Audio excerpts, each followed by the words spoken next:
میرا ایک بیان ہوا تھا, آڈیو بیان تھا بہت پہلے, اس کا نام تھا زلزلے کیوں آتے ہیں. اس بیان کا نام تھا زلزلے کیوں آتے ہیں. بہت پہلے بیان ہوا تھا, اس وقت ویڈیو بیان نہیں آتے تھے, تو وہ مجھے اپنا وہ بیان ذہن میں آ گیا. ہمارے ہاں جب بھی کوئی دنیا میں طوفان آتا ہے, زلزلے آتے ہیں, بارشوں میں سیلاب آتے ہیں, تو دو انتہاؤں کی طرف لوگ جاتے ہیں. ایک انتہا تو ہے جو لبرلزم لوگ ہیں, لبرلزم کو فالو کرنے والے لوگ, جو لبرل نام نہاد لبرل لوگ, وہ کیا کہتے ہیں, بھائی یہ قدرت کا ایک نیچر کا ایک سسٹم ہے, کسی بھی وقت کچھ بھی ہو سکتا ہے, لہذا اس میں اپنے گناہوں سے توبہ کرنا, اللہ کے سامنے گڑ گڑانا, ان تکلفات کی بالکل بھی ضرورت نہیں. چاہے کرونا ہے یا کوئی بھی وبائیں ہیں, اس کا خدا کے عذاب سے کوئی تعلق نہیں ہے. بھائی پلیٹیں ہیں زمین کی, ہلیں گی تو دھسیں گے سارے. جب زمین سے اتنی گیس نکال رہے ہو, اتنا آئل نکال رہے ہو, تو خلا پیدا ہوتا ہے نا, وہ خلا پورا ایسا ہی ہوگا کہ ایک طرف کا حصہ کھسک کے یہاں جائے گا, تو وہ زمین ہے وہ کوئی چھوٹی موٹی چیز تو نہیں ہے. جب ادھر سے کھسک کے گیا تو 2-4 پہاڑ دائیں بائیں ہو گئے. جب 2-4 پہاڑ دائیں بائیں ہوئے تو وہ باقی ایڈجسٹ کرنے کے لیے وہ بھی کھسک جاتے ہیں. تو کھسکتے کھسکتے دہلی سے زلزلہ چلا تھا اور پہنچتا کہاں تک ہے, لاہور تک, اور درمیان میں بہت سے لوگوں کو لقمہ اجل بناتا ہوا جاتا ہے. تو وہ کہتے ہیں ایک تو سائنٹیفک حقیقت ہے, اس کا خدا کے عذاب سے اور ثواب سے کیا تعلق ہے. بھائی کیا کریں یار, پھر وہی باتیں اب سمجھانا مشکل ہو رہا ہے. وہ کہہ رہے ہیں سیلاب جو آتا ہے نا, یہ دریا کا پانی امڈ آیا اور گاؤں کے گاؤں پی گیا, اس کا کسی کے نیک اور برے ہونے سے کوئی تعلق نہیں ہے, نہ اس میں خدا سے توبہ استغفار کرنے کی ضرورت ہے. جو نام نہاد لبرل ہیں وہ یہی کہتے ہیں, اس میں توبہ کی کیا ضرورت ہے. بھائی یہ تو گلیشیئر پگھل گیا تھا, گرمی زیادہ پڑی تھی, تو پگھل جب جائے گا تو ظاہر ہے دریا میں پانی زیادہ آئے گا. جب پانی آئے گا تو ظاہر ہے سائڈوں پہ نکلے گا, جب سائڈوں پہ نکلے گا تو وہ جو بھی سائڈ پہ بیٹھا ہوا ہوگا اس کو بہا کے لے جائے گا. اس کا اس سے کیا تعلق کہ اس نے تہجد پڑھ کے بیٹھا ہوا ہے یا گناہ کر کے بیٹھا ہوا ہے, اس کا اس سے کیا تعلق ہے کہ وہ بد نظری کرتا تھا, سود کھاتا تھا. یہ مولوی لوگ تمہیں خم خمیں ڈراتے ہیں, دیکھو وہ گاؤں کے لوگ سود کھاتے تھے, عذاب آیا اور سیلاب پانی بہا کے لے گیا. اس کا اس سے کیا تعلق ہے. اس لیے توبہ ووبہ کرنے کی ضرورت نہیں ہے. یہ بھی ایک انتہا ہے. دوسری انتہا جو بعض مذہبی لوگ کرتے ہیں, وہ انتہا یہ ہے کہ ہر قدرتی آفت کو کسی گناہ کا نتیجہ قرار دیتے ہیں. یہ بھی 100% غلط ہے. نہ قرآن کی یہ تعلیمات ہے, نہ نبی صلی اللہ علیہ وسلم کی یہ تعلیمات ہے. ہمیں پتہ چلتا ہے اسلامی تاریخ سے, قرآن و سنت سے, کہ بہت سے نیک لوگوں پر بھی عذاب آئے ہیں. مدینہ منورہ میں قحط پڑ گیا تھا, لوگ بھوک پیاس سے مرنا شروع ہو گئے تھے. حضرت عمر کا دور خلافت تھا. اس سے اچھا دور کائنات میں آ سکتا ہے؟ قحط پڑا ہے, طاعون کی بیماری پھیلی, 25,000 صحابہ اور تابعین لقمہ اجل بن گئے, جو اس وقت دنیا کے بہترین لوگ تھے. مگر وبا پھیلی ہے اور ہزاروں لوگوں کو اس نے لپیٹ لیا, جن میں زیادہ تر صحابہ اور تابعین تھے.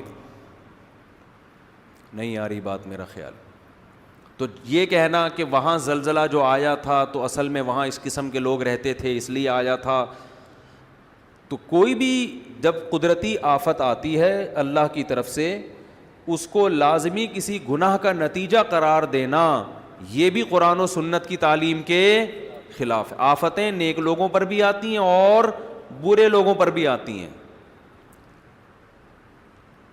ہم قرآن و سنت میں جب غور کرتے ہیں نا, تو ہمیں 2 قسم کی آفتیں ملتی ہیں, اس زمین پہ ہوتی ہیں 2 قسم کی. ایک آفت تو وہ قرآن نے بیان کی ہے جس میں واقعتاً 100% گناہ کا دخل ہوتا ہے, اور وہ اس عذاب کی کوئی سائنٹیفک لاجک نہیں ہوتی, وہ قدرت نے اپنی طرف سے کام کیا ہوتا ہے جس کا کوئی بظاہر سبب موجود نہیں ہوتا. ایسی آفتیں بھی آئی ہیں, جیسے قوم عاد اور قوم سمود پر جو عذاب آیا, قرآن کے ظاہر سے پتہ یہ چلتا ہے کہ اس عذاب کی کوئی ریزن, یعنی کوئی ریزن کا مطلب کوئی سائنٹیفک لاجک نہیں تھی اس کی. جب اس قوم کی نافرمانی حد سے بڑی ہے اللہ کو غضب آیا, اللہ نے آسمان سے بادل بھیجے, قوم کہنے لگی ھذا عارض ممطرنا, یہ تو گہرے بادل ہیں, ہمیشہ سے آتے ہیں, بارشیں برسیں گی.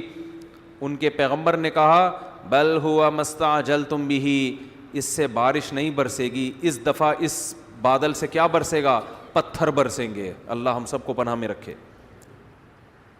اور ایسے پتھر برسیں گے تدمر کل شیء بامر ربها, ہر چیز کو اللہ کے حکم سے یہ پتھر توڑ ڈالیں گے.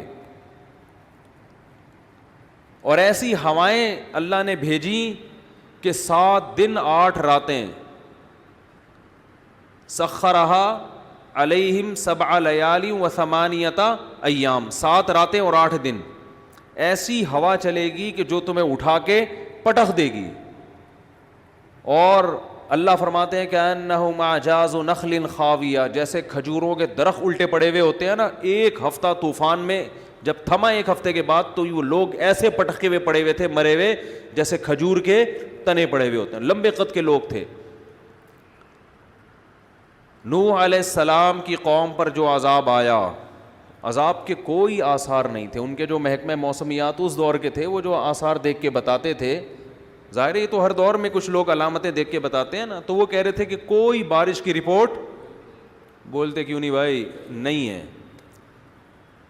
تبھی وہ حضرت نوح علیہ السلام کا مذاق اڑاتے تھے.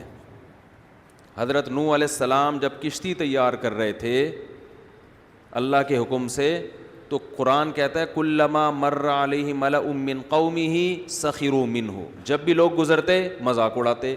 اس لیے کہ اس دور کے جو ماہرین تھے, جو بھی موسم کو دیکھ کے اندازہ لگاتے تھے کہ بھئی نہ یہ ایسا مہینہ ہے کہ جس میں بارشیں ہوتی ہیں, نہ دور دور تک ہمیں بارش کی کوئی آثار نظر آ رہے ہیں, تو اچانک اتنی بارش کہ آپ کشتی میں تیرنا شروع کر دیں, ایسی بارش تو ہم نے کبھی زندگی میں دیکھی نہیں ہے. تو وہ فل مذاق اڑا رہے تھے ان کا.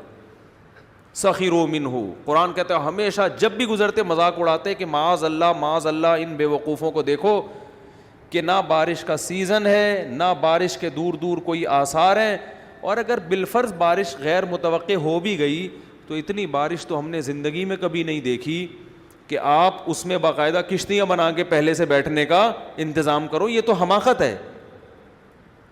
لیکن نوح علیہ السلام کیا کہتے تھے, اور ان کے ایمان والے کہتے تھے ان تسخروا منا فانا نسخر منکم, ان قریب جیسے تم ہمارا مذاق اڑا رہے ہو نا, ہم تمہارا مذاق اڑائیں گے.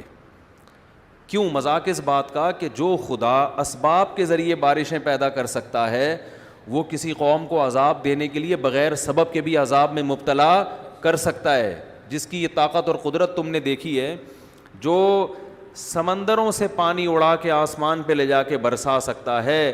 اس نے ایک چکر, ایک سائیکل چل رہا ہے, تو وہ سائیکل کا محتاج نہیں ہے, وہ ویسے بھی اٹھا کے برسا سکتا ہے.